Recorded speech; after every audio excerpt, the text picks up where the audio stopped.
Alhamdulillahirabbil alamin. Alhamdulillahilladzi bi ni'matihi tatimmus shalihat wa bi 'afwihi tughfarudz dzunub was sayyi'at wa bi karamihi tuqbalul 'ataya wal qurbat wa bi lutfihi tustarul 'uyub waz zallat. Nashhadu an la ilaha illallah wahdahu la syarikalah wa nashhadu anna Muhammadan 'abduhu wa rasuluhu la nabiyya ba'dah wa nusalli wa nusallimu ala hadzal nabiyyil karim. Allahumma salli wa sallim wa barik ala 'abdikal mustafa nabiyyina Muhammad wa ala alihi wa ashabihi wat tabi'in wa tabi'ihim bi ihsan ila yaumiddin, amma ba'd. Yang kami hormati Bapak Ibu, di sini ada Syekhunal Kabir, Ustadz kita bersama, Ustadz Mukhlas. Alhamdulillah di pagi hari ini kita tentu bersyukur atas perkenan Allah yang masih memberikan kita kesehatan, kemampuan, keluangan waktu dan kemauan untuk hadir di pengajian apa tadi Ustaz Ganjar? Persagi. Pengajian Persagi. Pengajian rutin. Pengajian rutin Sabtu pagi. Luar biasa. Ya. Ini konseptornya Ustaz Ganjar. Oke, alhamdulillah. Salawat serta salam tak lupa pula kita haturkan kepada junjungan kita Nabi Agung Nabi Muhammad sallallahu alaihi wasallam, Nabi yang Allah jadikan sebagai teladan kita, ya, baik dalam persoalan ibadah yang sifatnya mahdhah maupun ibadah-ibadah yang sifatnya umum. Ya, karena model kehidupan orang bertakwa yang dipilihkan Allah kepada kita, Bapak Ibu sekalian, adalah kehidupan yang dijalani oleh Rasulullah sallallahu alaihi wasallam. Tadi sudah diantarkan oleh Mas Ganjar, Bapak Ibu. Saya diamanahi membersamai dalam pengajian ini, ya, yang insya Allah rencananya akan dilaksanakan 2 kali sebulan.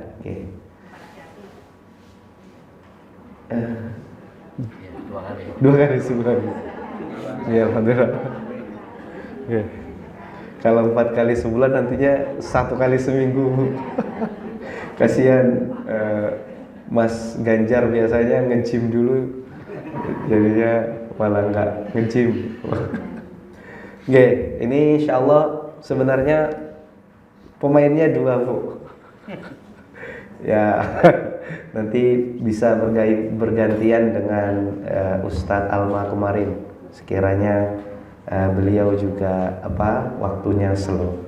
Kalau kemarin sudah dibahas tentang pengantar ibadah, ya mungkin pengertian, ya, fungsi dan tujuan, termasuk diantaranya juga adalah prinsip-prinsip ibadah, ya, di dalam Islam menurut produk Majelis Tarjih.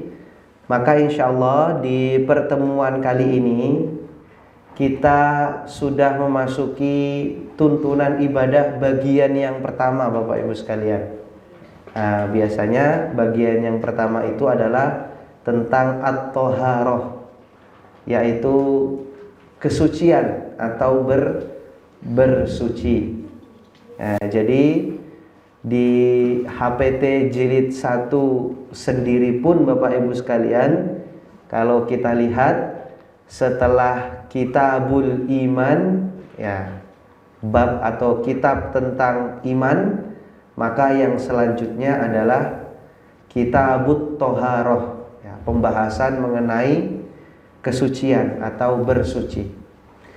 Muhammadiyah sendiri, Bapak Ibu sekalian, khususnya Majelis Tarjih sebenarnya sudah lama punya dokumen yang khusus berkenaan dengan pedoman toharoh ini. Jadi sifatnya merupakan penjelasan lanjut dari pembahasan toharoh yang ada di HPT Jilid 1. Oke. Nah, hanya saja memang ini masih diketik ulang, disusun ulang ya. Jadi ada resistematisasi fikih yang kalau biasanya itu fikih atau fatwa-fatwa diterbitkan dalam bentuk tanya jawab agama yang sekarang sudah sampai jilid ke-9. Nah, insyaallah nanti akan dibarengi dengan fikih susunan bab-babnya secara ensiklopedis. Oke, dimulai dengan pembahasan toharoh atau bersuci. Nah, Bapak Ibu sekalian yang berbahagia, pertanyaan pertama adalah kenapa fikih ibadah itu selalu diawali dengan toharoh. Nah, ini. Jadi kalau kita lihat di kitab-kitab juga yang ditulis oleh para ulama, Bapak Ibu sekalian, ya seperti mungkin yang terkenal di Indonesia itu ada Fiqhus Sunnah karangan Sayyid Sabiq, ya sudah diterjemahkan juga. Atau fikih-fikih yang diajarkan di sekolah-sekolah itu selalu diawali dengan bab toharoh, ya. Begitu pula kitab-kitab yang digunakan di Muhammadiyah seperti Subulus Salam dan Nailul Autor diawali dengan bab bersuci atau bab toharoh. Nah, selain memang ada kitab-kitab yang mulai dengan kitabul ilmi, bab ilmu, tetapi kebanyakan diawali dengan bab toharoh. Nah, kenapa seperti itu? Nah, salah satunya Bapak Ibu sekalian disampaikan oleh Syekh Yusuf Al-Qaradawi, ya. Beliau juga memiliki buku khusus, ya, tentang fikih toharoh. Beliau mengatakan, inna a'zamal huquqi 'alal makhluk huwa haqqu khaliqihi. Jadi kewajiban yang paling utama, ya, yang harus diperhatikan oleh setiap manusia sebagai makhluk Allah adalah kewajiban yang menyangkut hak penciptanya, yaitu Allah Subhanahu wa ta'ala. Wa haqqul khaliqi huwa ibadatuhu wahdahu la syarikalah. Dan di antara hak-haknya Allah, ya, hak yang paling pokok adalah Allah itu berhak untuk diibadahi, disembah, Bapak Ibu sekalian. Ya, sebagaimana di dalam Al-Qur'an disebutkan, wa ma khalaqtul jinna wal insa illa liya'budun. Dan tidaklah aku ciptakan jin dan manusia kecuali dalam rangka menghamba kepadaku atau beribadah kepadaku. Nah, lalu dikatakan wa aulal ibadat wa a'dhamaha hiya as-sholatu. Nah, ini. Dan di antara bentuk-bentuk ibadah yang paling pokok, yang paling agung itu adalah sholat, Bapak Ibu sekalian. Nah, lalu wa inna awwala syurutis sholat huwa at-toharoh. Dan syarat pertama dilaksanakannya sholat itu adalah bersuci. Nah, inilah kenapa, inilah yang menjadi alasan para ulama meletakkan bab bersuci pada bagian pertama ketika membahas tuntunan ibadah. Nah, ini logikanya seperti itu sekalian. Jadi hak yang paling harus kita perhatikan adalah hak-haknya Allah. Di antara hak Allah yang paling pokok adalah beribadah kepada Allah. Di antara ibadah-ibadah yang paling pokok adalah sholat. dan syarat pertama sholat itu adalah bersuci. Nah ini saya lihat.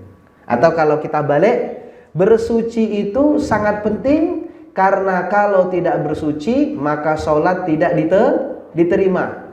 Kalau kita tidak sholat berarti kita menghilangkan bentuk ibadah yang paling agung kepada Allah. Dan kalau kita tidak beribadah, kita berarti tidak memenuhi hak Allah yang diwajibkan kepada kita sebagai makhluk Allah.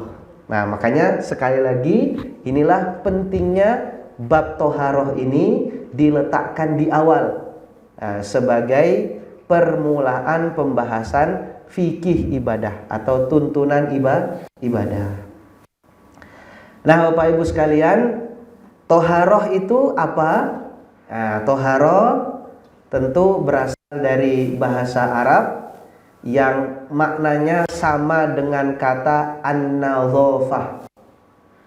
Nah, jadi biasa kalau alumni sekolah-sekolah Muhammadiyah sering dengar mahfudhot ya, pepatah Arab yang juga dikatakan hadis, tetapi kalau dikatakan hadis riwayatnya lemah, jadi lebih tepat disebut ungkapan ulama mungkin, atau kalimat bijak disebut an-nadhafatu minal iman.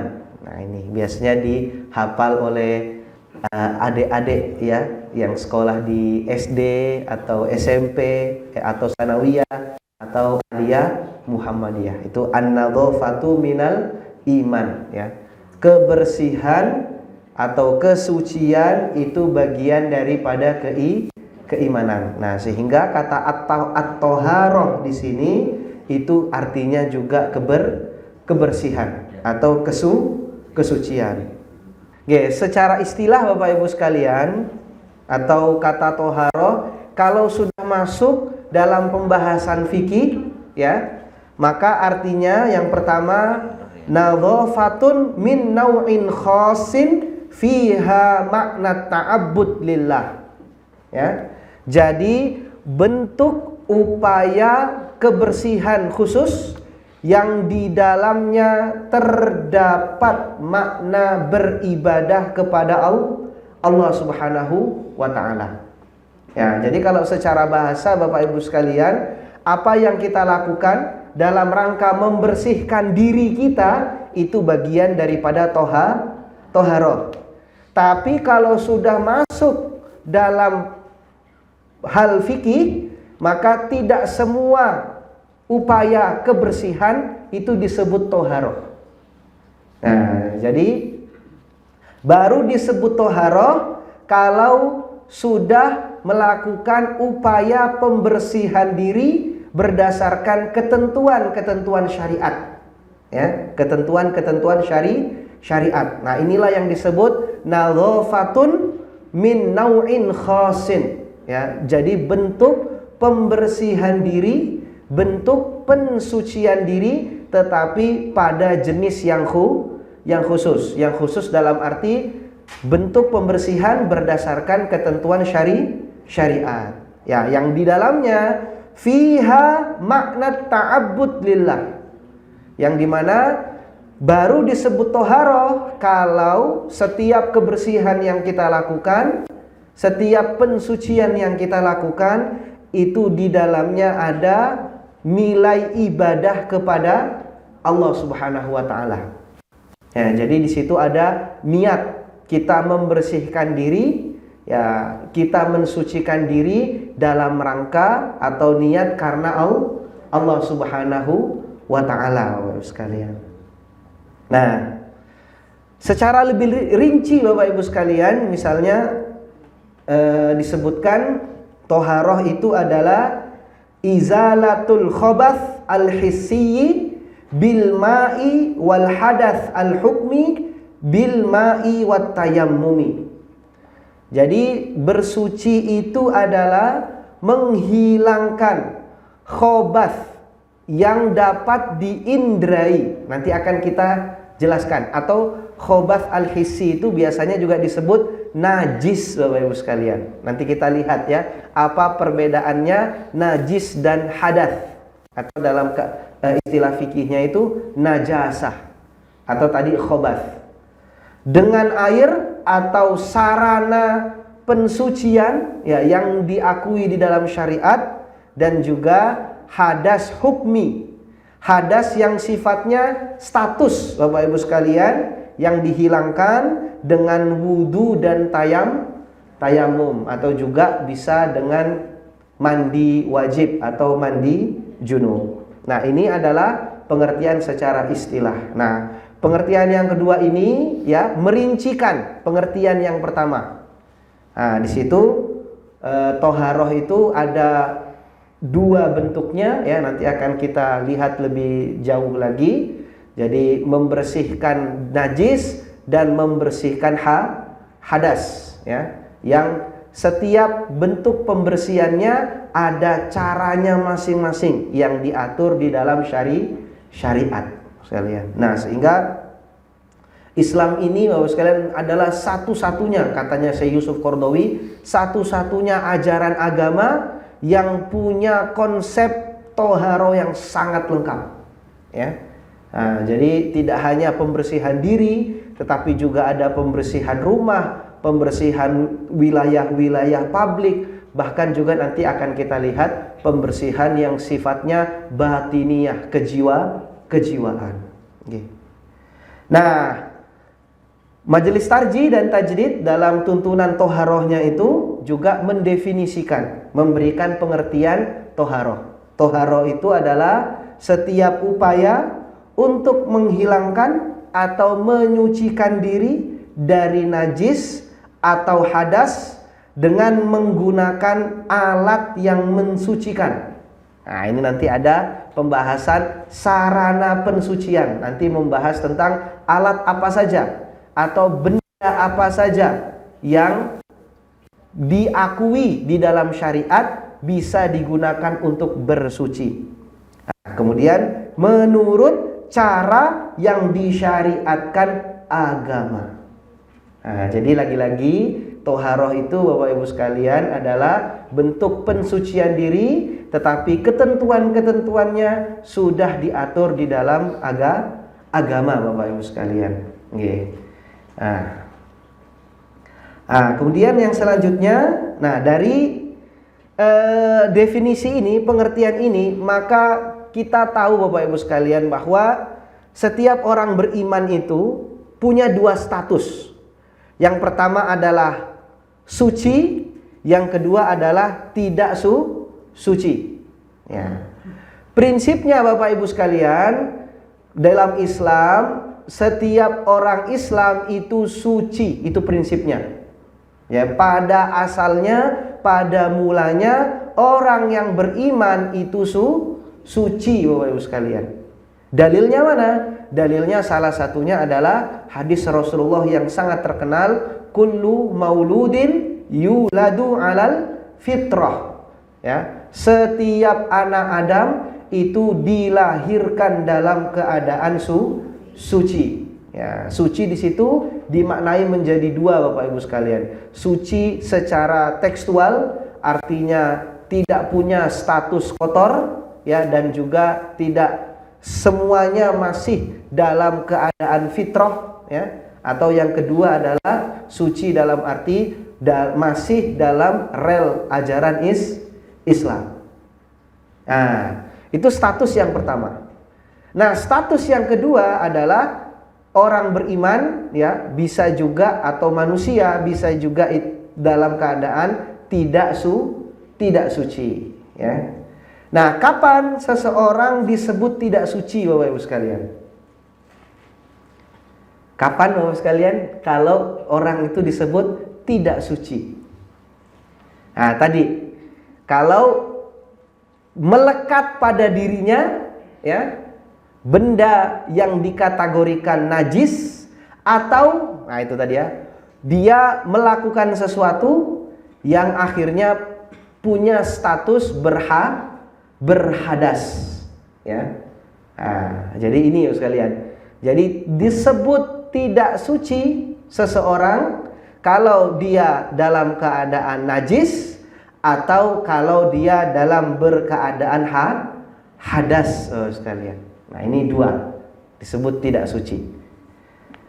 Nah, najis sendiri itu ada dua, Bapak Ibu sekalian. Yang pertama adalah najasun hissiyun dan yang kedua adalah najsun ma'nawiyun. Nah, najis yang dapat diindrai. Ya, contohnya apa sekalian? Mohon maaf sekali, benda najis yang dapat diindrai itu seperti air seni, ya, atau ya air kencing, sekalian. Okay. Darah haid misalnya gitu ya. Kemudian kotoran manusia, kotoran binatang. Nah, nanti akan ada pembahasannya sendiri, sekalian. Itu najis hissi. Ada juga yang disebut najis maknawi. Najis maknawi itu Bapak sekalian adalah seperti hal-hal yang dikategorikan sebagai dosa. Hal-hal yang dikategorikan sebagai maksiat. Ya, makanya di dalam Al-Qur'an orang musyrik itu disebut dalam keadaan najis, Bapak sekalian. Tetapi bukan najis fisik, ya, tetapi najis maknawi. Ya, jadi kalau ada orang yang kufur atau statusnya kafir, tidak beriman kepada Allah, maka kekafirannya itu merupakan kenajisan, sehingga dia dianggap dalam keadaan tidak suci secara batin, Bapak Ibu sekalian. Nah, itu najis. Nah, hadas itu juga ada dua, Bapak Ibu sekalian. Nah, yang pertama hadas besar, ya. Nah, yang kedua adalah hadas kecil. Ya. Apa pertimbangannya membagi hadas menjadi dua? Ya, pertimbangannya adalah nanti beda cara membersihkannya. Ya. Kalau hadas besar dibersihkan dengan mandi wajib atau mandi junub. Nah, sementara kalau hadas kecil cukup berwudu. Nah, nanti rukhsahnya kalau ada keadaan-keadaan tertentu yang tidak bisa mandi, yang tidak bisa wudu, maka keringanannya adalah tayammum. Okay. Sudah bisa digambarkan ya sekalian ya. Ini saya nulis kerangkanya tapi karena tidak tertayangkan jadi tidak terlihat.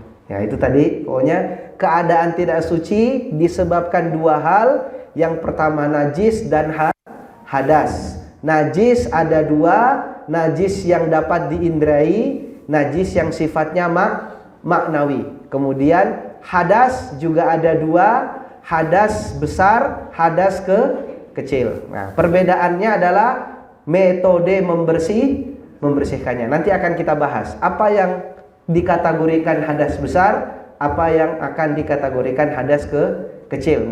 Kalau ada waktunya nanti insyaallah. Nah, kita masuk ke perbedaan najis dan hadas. Nah, ini biasanya sekalian kita sering dengar kata najis, kita sering dengar kata hadas, tetapi barangkali kita belum memahami secara baik apa sih perbedaannya najis dan perbedaannya hadas. Nah, karena mengetahui perbedaan ini penting Bapak Ibu sekalian, ya. Karena kita bisa tahu nanti perubahan status hukum dan bagaimana caranya mengatasi ketidaksucian kalau najis dan kalau hadas itu nanti berbeda-beda. Guys, misalnya saya kasih contoh Bapak Ibu sekalian. Jadi misalnya Mas Ganjar mau sholat, ya, di rumah berwudu, sudah berwudu Bapak Ibu sekalian. Nah, kemudian berjalan menuju masjid. Qadarullah ketika berjalan menuju masjid itu nginjak telek kucing Bapak Ibu sekalian, ya. Yang itu kemudian tinggal di sendalnya Mas Ganjar misalnya gitu. Nah, pertanyaannya Bapak Ibu sekalian, wudunya batal atau tidak? Nggih.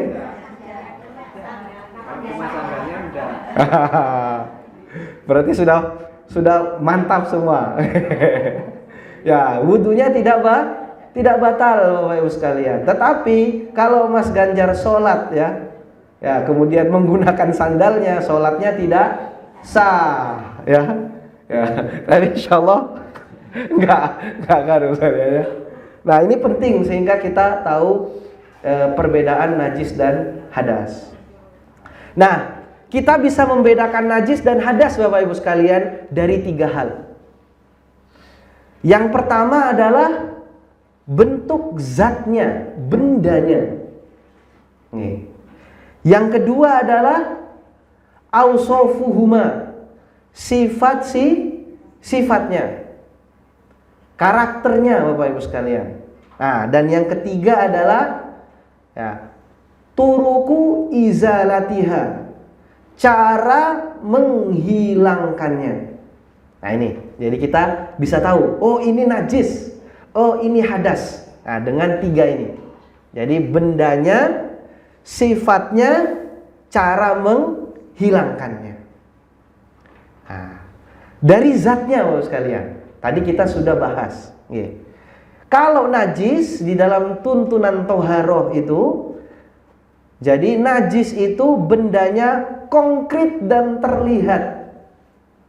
Atau yang digunakan oleh para ulama fikih adalah hissiyun, al-asya'u al-mahsusah. Ya. Hal-hal yang dapat diindrai. Ya, itu sekalian. Jadi mohon maaf, air kencing kan bisa dilihat.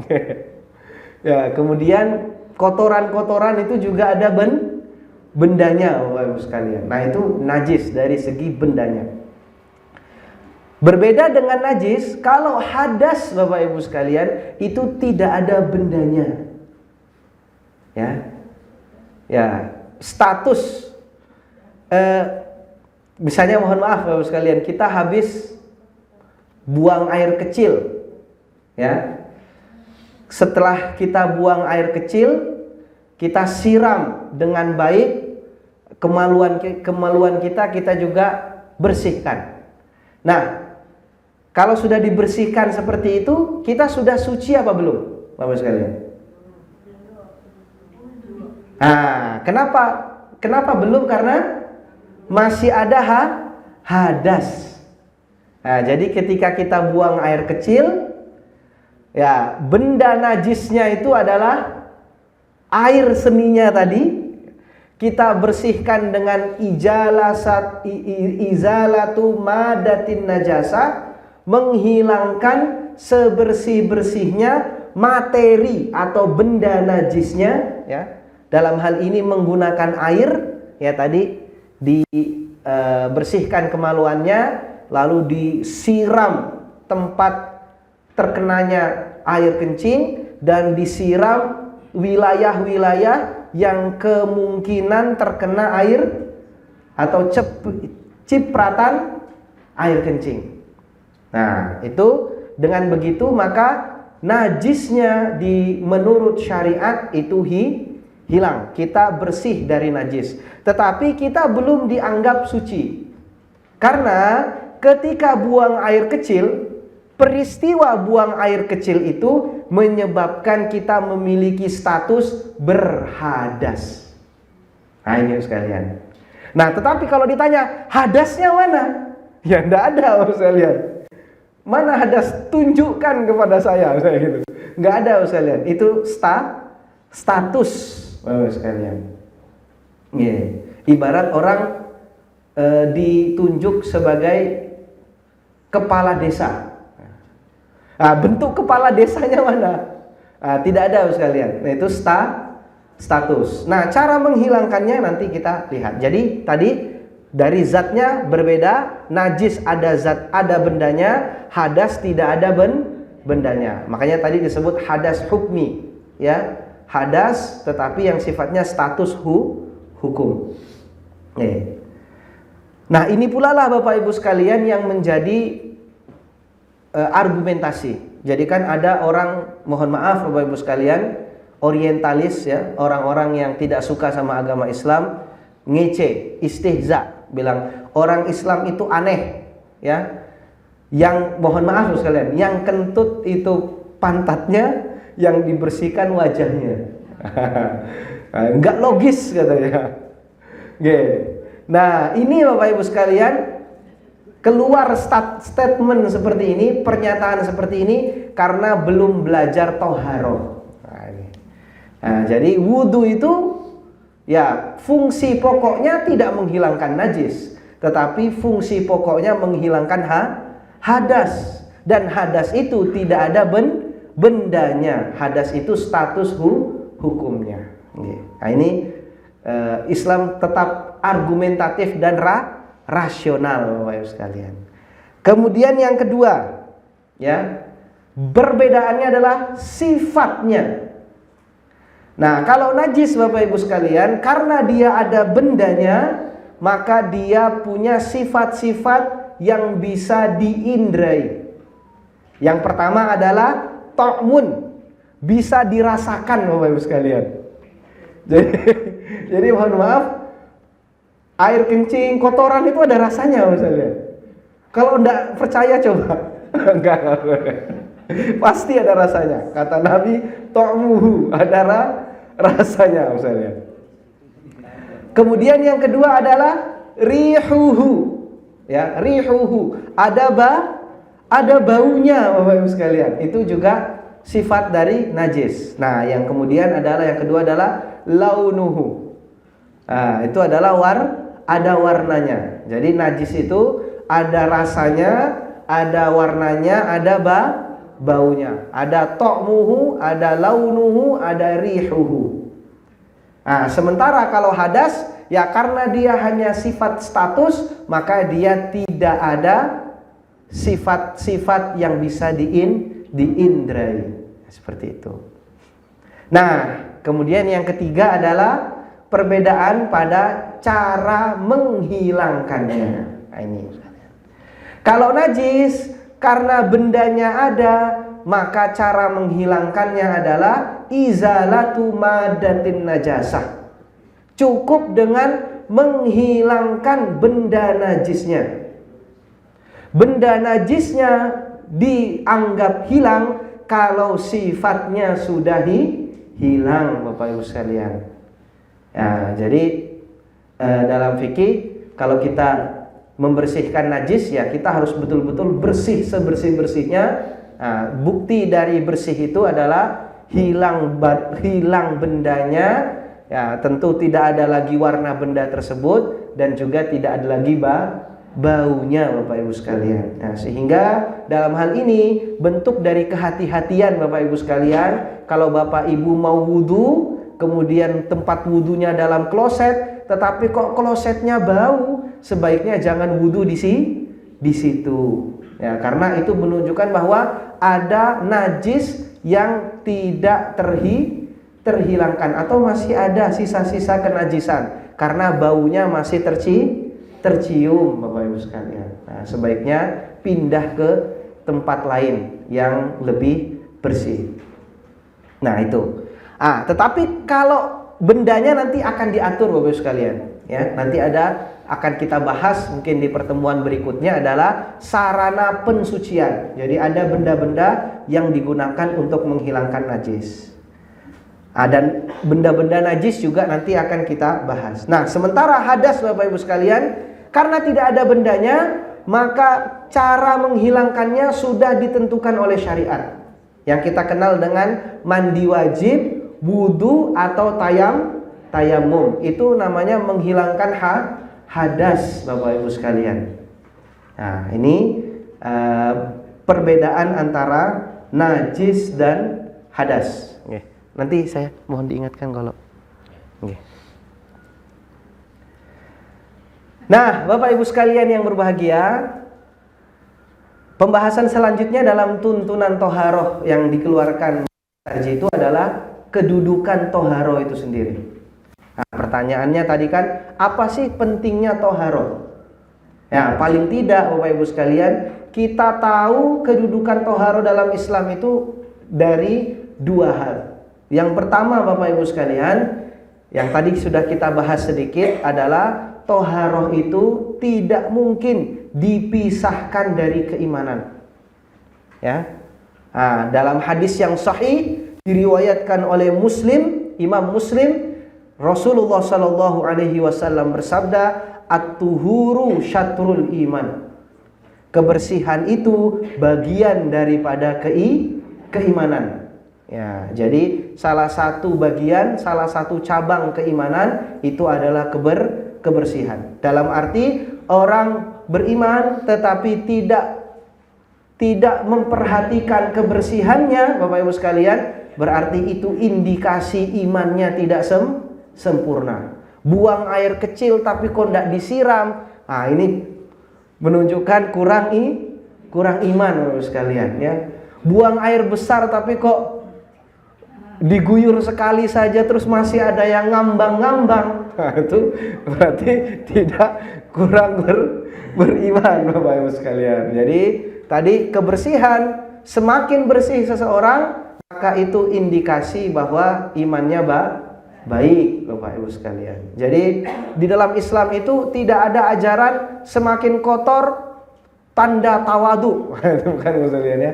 Semakin kotor itu berarti semakin kuat makrifahnya kepada Allah, ya. Itu tidak, Bapak Ibu sekalian, ya. Kan ada yang Masya Allah, ada ajaran-ajaran di luar Islam itu yang tirakatnya tidak mandi 2 tahun biar jadi sufi, ya. Itu di dalam Islam, khususnya dalam pandangan Muhammadiyah, itu tidak tepat, ya. Justru semakin sufi semakin bersih. Itu sama seperti mahasiswa yang baik itu bukan mahasiswa yang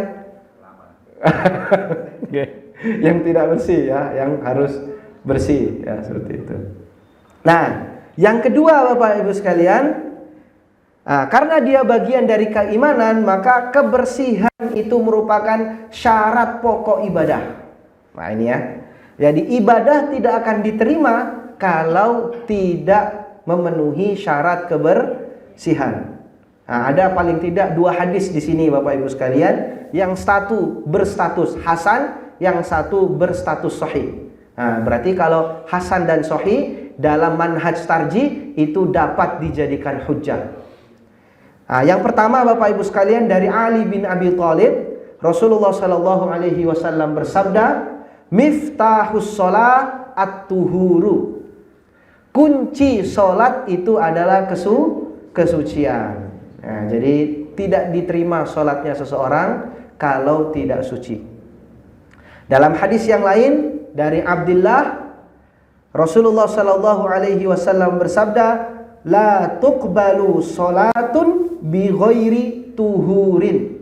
Tidak dianggap sah sholat kalau tidak bersuci. Nah, inilah kenapa kemudian bersuci itu sangat penting, Bapak Ibu sekalian. Nah, hukumnya gimana? Hukumnya di dalam Islam bersuci itu wajib ain. Atau ya secara bahasa kita kenal dengan fardu ain, Bapak Ibu sekalian. Ya, jadi bersuci itu tidak bisa diwakilkan. Ya. Sholat lagi malas wudu, Mas Ganjar tolong wudu sekalian saya, ya. Nggak bisa, Bapak Ibu sekalian, ya. Baru bisa diwakilkan kalau memenuhi satu keadaan. Keadaan apa, Bapak sekalian? Ya, mati, Bapak sekalian, dan nanti disucikan, dimandikan, Bapak sekalian. Bayangkan, saking pentingnya kesucian itu, hatta sekalipun seseorang sudah jadi jenazah, sebelum masuk di dalam liang lahat, Islam memberikan aturan harus disucikan. Untuk selanjutnya akan kita bahas di pertemuan berikutnya, dan sisa waktu kita gunakan untuk tanya jawab.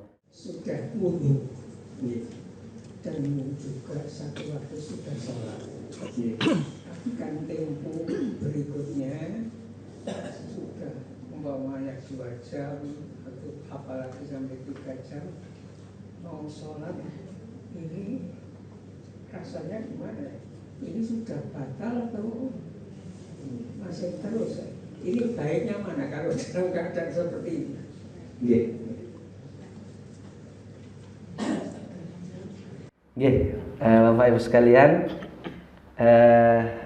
ada pertanyaan bagaimana kalau kita sudah wudhu, tetapi kemudian antara waktu berwudhu dan melaksanakan ibadah selangnya lama, nggih, Ustaz, sehingga akhirnya kita agak ragu, ini saya masih wudhu saya masih berlaku atau tidak, seperti itu, nggih.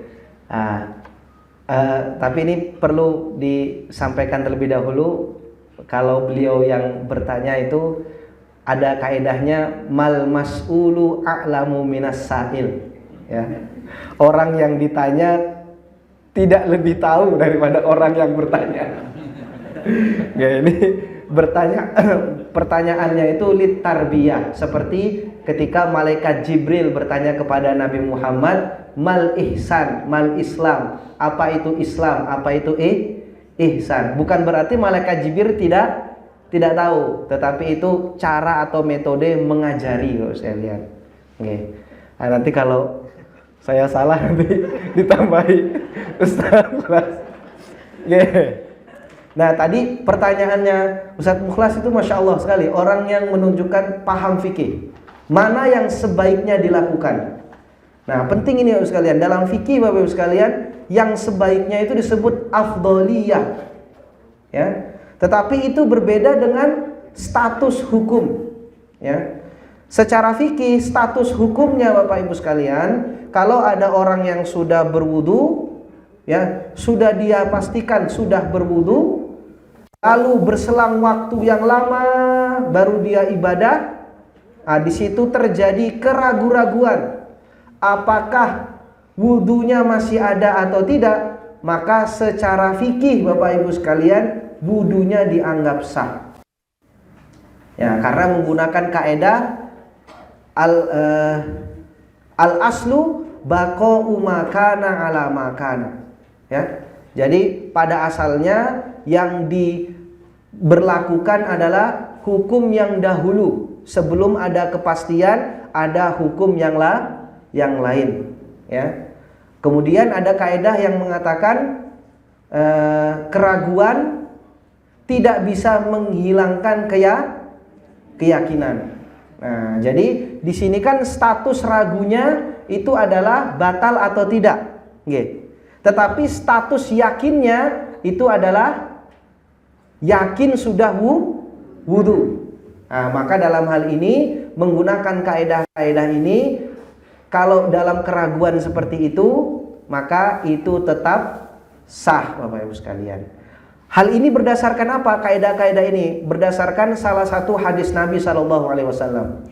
Jadi ada seorang sahabat yang bertanya kepada Nabi SAW, mengatakan bahwa ya Rasulullah, saya dalam keadaan sholat, tiba-tiba saya merasa ragu-ragu apakah sudah kentut atau tidak. Nah, tetapi kentutnya ragu-ragu Bapak Ibu sekalian. Nah, kata Nabi, selama tidak ada qarinah, selama tidak ada indikasi yang jelas kalau kamu kentut, maka sholatmu tetap sah. Qarinahnya itu sekalian, ya tadi, ya qarinah yang jelas itu ada baunya, atau bunyi sekalian. Nah, selama tidak ada itu, kalau ragu-ragu tetapi tidak ada dua ini, berarti sholatnya tetap sah Bapak sekalian. Karena tadi al aslu baqa'u makana ala makana, hukum yang diberlakukan hukum asal, selama belum ada kepastian hukum yang baru. Ya, tetapi ya tidak boleh bersikeras Bapak Ibu sekalian, ya. Sholat kentut enggak yakin ini enggak batal itu enggak boleh Bapak sekalian, ya. Karena enggak mau malas repot ya keluar, yang di samping kanan udah tutup hidung, kita wah yakin enggak kentut, nah, seperti itu. Nah, tetapi Bapak Ibu sekalian, yang ditanyakan Ustaz Mukhlas adalah afdholiyah, mana yang lebih utama? Ya, kalau utamanya ketika kita ragu-ragu maka mengambil sikap ihtiyatun, kehati-hatian. Selama tidak ada waktu yang mendesak ya, selama kesempatannya, waktunya, keadaannya normal, maka dianjurkan untuk berwudu lagi ya. Dalilnya dari mana? Dalilnya ada Bapak Ibu sekalian. Suatu ketika Rasulullah SAW bertemu dengan Bilal ya. Kemudian Nabi mengatakan, "Wahai Bilal, tadi malam saya mimpi melihat terompahmu ada di surga. Ya. Apa yang kamu lakukan sehingga kamu sudah dijamin surga seperti itu?" Nah, karena kita tahu Bapak Ibu sekalian, mimpinya Nabi itu mukjizat. Mimpinya Nabi itu pasti benar. Ya. Berbeda dengan kita sekalian. Saya kalau mimpi Mas Ganjar masuk surga, belum tentu Mas Ganjar masuk surga. Nah, tapi ini mimpi Rasulullah ya. Berarti di situ kemudian Nabi bertanya, "Apa yang kamu lakukan sehingga Allah memberikan saya mimpi seperti itu yang menunjukkan kamu dijamin masuk surga?" Nah, kata Bilal, "Ya, barangkali ya Rasulullah, saya itu orang yang paling memperhatikan kesucian. Ya. Baik batal maupun tidak batal, setiap saya mau melakukan sesuatu, saya awali dengan berwudu." Nah, ini kemudian diakui jadi sunnah takririyah ya. Tidak dilakukan oleh Nabi tetapi disetujui oleh Nabi SAW, sehingga afdoliyahnya sebaiknya kalau dalam keadaan ragu maka ya baiknya berwudu. Nah, tetapi ada Bapak Ibu sekalian pertanyaan yang diajukan ke majelis tarjih. Ada pertanyaan begini Bapak Ibu sekalian, dia pernah punya teman yang sedikit-sedikit wudu. Bahkan saking seringnya wudu itu pasti bajunya selalu basah. Nah, itu sekalian. Gimana ini seperti ini status ini? Nah, itu dijawab Bapak-Bapak sekalian. Kalau di dalam fatwa itu tadi yang pertama tadi keraguan itu baik ya, itu menunjukkan perhatian terhadap kesucian, tetapi kalau berlebihan itu tidak baik Bapak-Ibu sekalian. Nah, jadi sesuatu yang berlebihan itu tidak baik. Khairul umuri awsatuha. Sebaik-baik perkara itu pertengahannya saja. Jadi bukan berarti wah ya sudah saya ragu-ragu terus saja ya. Nah, itu justru tidak boleh. Itu namanya menyulitkan. Padahal karakter ajaran kita adalah muyassarun, ajaran yang mudah, tidak boleh dipersulit. Jadi ragu boleh, kemudian kalau ragu silahkan berwudu dalam keadaan normal dan tidak mendesak. Yang tidak boleh justru tadi ya, berlebihan dalam keraguan sampai wudu itu kayak mandi Bapak Ibu sekalian, malah sholatnya tidak khusyuk karena kedinginan ya. Nggih, wallahu a'lam bishawab.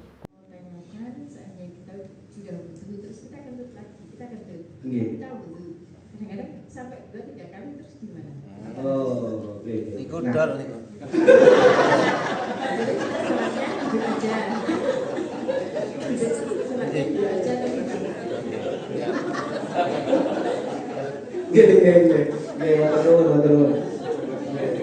Matur. Oh, nggih.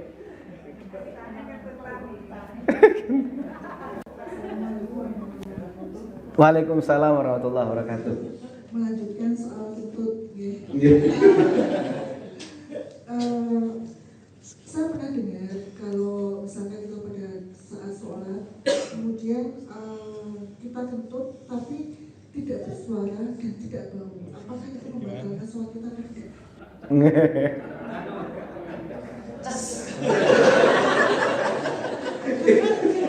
Itu juga. Saya pernah dengar. Iya. Kalau kita sholat tapi kita kentut dan tidak bersuara dan tidak bau, itu masih sah kita sholatnya. Nah, itu saya mau tanya, benar apa enggak? Iya. Istilah Jawanya itu melepes. Oke, terima kasih. Yang pertama, nah ini juga pernah ditanyakan ke majelis tarjih Bapak sekalian. Nanti bisa dilihat jawaban lengkapnya di fatwa.or.id. pertanyaannya itu dua sekalian. Yang pertama itu mohon maaf, biasanya kan ada orang yang setelah buang air kecil itu kayak masih ada kayak nggak tuntas, netes-netes gitu. Setitik apa istilah Jawanya Ustaz? Nah, anyang-anyangan. Ya. Ini kamus Jawa berjalan ya saudara. Anyang-anyangan misalnya. Nah, sekaligus juga ditanyakan tadi orang yang kentut-kentut gitu misalnya ya. Nah, Bapak Ibu sekalian, jadi di fikih kita Bapak Ibu sekalian itu kita perlu dibagi menjadi ada keadaan normal dan ada keadaan darurah. Ya, atau keadaan mendesak. Ya, kalau dalam konteks ini adalah keadaan normal itu adalah keadaan orang yang sehat. Nah, sementara orang yang sehat itu umumnya ya yang pertama adalah tidak anyang-anyangan, yang kedua adalah tidak kentut-kentutan. Itu insya Allah sehat, saya lihat. Ya. Kalau dalam keadaan sehat seperti ini maka hukum yang berlaku padanya adalah hukum asal. Ya, jadi kalau batal berwudu, wudu. Ya.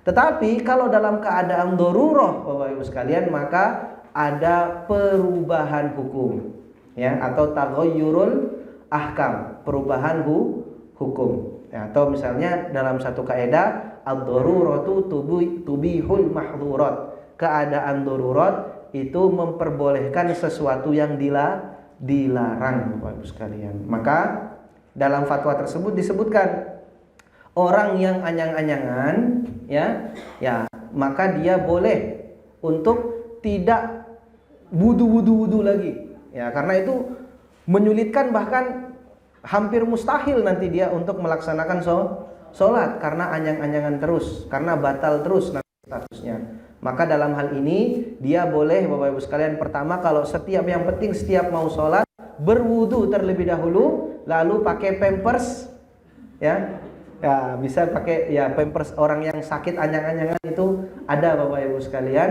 lalu sembari sholat. Kalau di dalam proses sholat ternyata masih anyang-anyangan, yaitu ma'fu anhu, diampuni oleh Allah Subhanahu wa taala selama kita sudah wudu sebelumnya dan berusaha menjaga kebersihan di diri semampunya ya. La yukallifullahu nafsan illa wus'aha. Allah tidak akan memberikan beban hukum di luar dari kemampuan si hamba. Nah, ini tadi seperti itu. Jadi konteksnya juga kentut juga seperti itu sekalian. Ya, tetapi Muhammadiyah itu kan pendekatannya adalah burhani. Ya, harus dengan ilmu pengetahuan. Jadi yang menentukan anyang-anyangan dan kentut-kentutan bukan kita sekalian. Ya, tetapi adalah dokter ya. Jadi periksa dulu. Nah, misalnya tadi kentut-kentutannya karena makan ini. Ya, jadi kalau kemudian pengobatannya bisa dilakukan dalam waktu singkat ya, sementara waktu sholat belum keluar, maka dalam itu berobat dulu, wudu lalu sholat. Ya, tetapi kalau kata dokter ini butuh pengobatan yang relatif panjang, ya tadi dalam keadaan proses pengobatan itu boleh menggunakan status kedoruratan, ma'fu anhu, sekalian. Nah itu wallahu a'lam bishawab. Nah yang kedua ini, masya Allah ini unik ini ya, saya lihat kentut tapi tidak ada suaranya, ada baunya, sekalian. Bapak Ibu sekalian, ya kenapa di dalam hadis Nabi tadi? Mungkin karena wallahu a'lam bishawab atas dasar apa, tetapi barangkali sependek pengetahuan saya, mungkin itu fatwa itu dikeluarkan, pendapat itu dikeluarkan berdasarkan hadis tadi. Berdasarkan hadis yang ada seorang sahabat bertanya kepada Rasulullah, "Ya Rasulullah, saya itu sholat tetapi pernah asoba, ya. Tertimpa kepadaku keraguan, sudah kentut atau tidak." Nah, akhirnya kemudian Nabi mengatakan, Kalau kamu sholat ragu-ragu sudah kentut atau tidak, selama tidak ada bau, selama tidak ada bunyi atau korina yang menunjukkan kamu kentut, yang menghilangkan keraguan-raguan itu, maka sholatmu dianggap sah. Nah, tetapi Bapak Ibu sekalian, kita harus melihat bahwa lafal yang menjadi wajhud dilalah, jadi segi pendalilan hukum pada hadis itu adalah keadaan ragu. Keadaan ragu Bapak Ibu sekalian. Kalau udah yakin itu kentut. Ya, kalau sudah yakin itu kentut ya batal Bapak Ibu sekalian, ya. Karena tadi hadisnya qaidunnya dalam kaidah fikih itu adalah keadaan ragu Bapak Ibu sekalian. Tapi kalau sudah yakin saya ini kentut ya, meskipun orang menghirupnya biasa-biasa saja ya, meskipun tidak ada bunyinya, meskipun pes gitu ya, pes itu bunyi loh Bapak Ibu sekalian. Jangan diartikan tidak bunyi sekalian. Jadi kalau normal itu kentut itu pasti, kalaupun tidak ada baunya pasti ada bunyinya, sekecil apapun bunyi tersebut ya. Meskipun hanya hati yang bisa mendengar, kalau itu kentut itu sudah kentut Bapak sekalian. Nah, makanya tadi indikasi atau qarinah yang ditambahkan Nabi itu perlu dipastikan kalau memang dalam keadaan ragu. Tapi kalau sudah dalam keadaan yakin kentut atau ada sesuatu yang keluar dari lubang, mohon maaf ya, lubang dubur, dan itu bukan berak dan lain sebagainya, ya maka itu berarti kentut Bapak Ibu sekalian. Dan kalau sudah yakin statusnya kentut, ya itu batal. Oke, ya. Wallahu a'lam bis-shawab. Kita akhiri billahi fisabilillah fastabil haram. Assalamualaikum warahmatullahi wabarakatuh. Waalaikumsalam warahmatullahi wabarakatuh.